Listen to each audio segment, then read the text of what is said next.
for this violent crime wave in the city. Police say 31-year-old Jennifer Jeffrey Brown and her son Kester were shot and killed, shot in their heads inside their home by an unknown assailant. My wife's sister. My godson. You see this, a man falling to the ground here, grieving over the loss in this community. The suspect still at large. Police were called to the home after neighbors noticed Jeffrey Brown had not left to take her young son to school. This person is an absolute coward to shoot a child in the head and snatch his life away from him.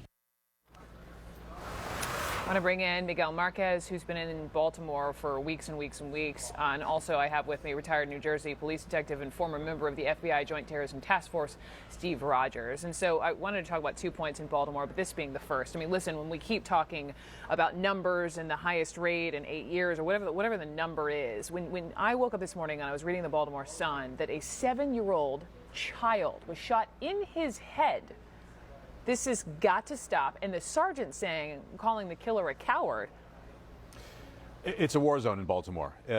People are afraid to leave their neighborhoods just a few blocks away. They're afraid to leave their homes.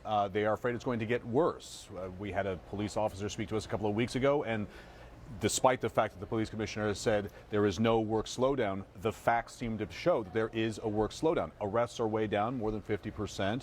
Homicides and shootings, non-fatal shootings, skyrocketing about 80%. There were 2 more last night. This weekend, it's getting hotter there. There appears to be a turf war of some sort going on amongst drug dealers. It is going to get worse unless the police get a hold of what is happening in Baltimore. What's happening with police? Brooke, I don't believe there's a work slowdown, and we've said this before. The political establishment there, the prosecutor and the mayor, sent a chilling tone to every police officer, not only in Baltimore, but across the country. These fellas are doing their job.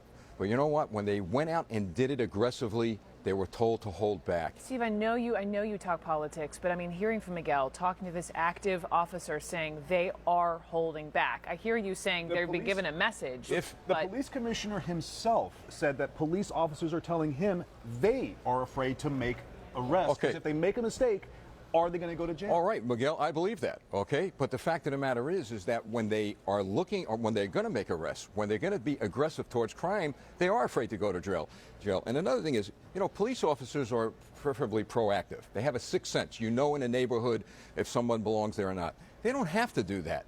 Look, you guys are reporters. You're passionate for your job. You go the extra mile. You don't have to do that.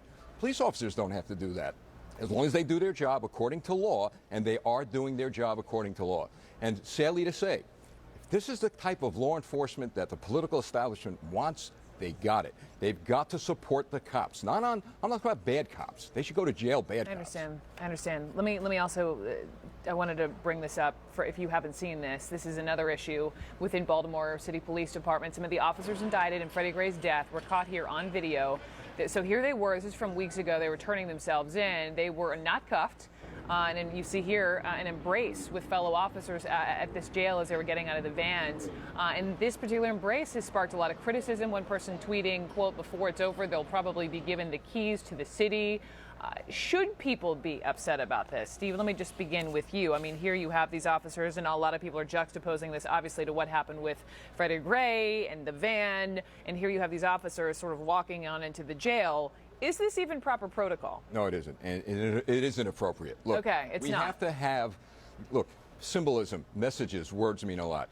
Whether they're guilty or not, that's up to a court. But you know what? It bothers me somewhat because the message has to be equal justice for all. And I'm a police officer, a career cop, and I'm hurt over seeing what I see. It doesn't look equal. That's what people are pointing out. It doesn't look good in the eyes of the people. And you know what? Perception is reality. Well, that's the biggest problem they have. Baltimore police not even answering the question, is it proper protocol? Rather saying it was an extraordinary circumstance. They agreed to turn themselves in. They were picked up, transported, and turned themselves in, basically sidestepping the question of whether or not this is proper protocol. I don't think anybody in those neighborhoods in Baltimore that sees that video is going to say, you know what, you're right, Miguel. Maybe show your compassion at a view of cameras in a public. That was really not necessary. Steve Rogers, Miguel Marquez, thank you guys very much. Next year on CNN,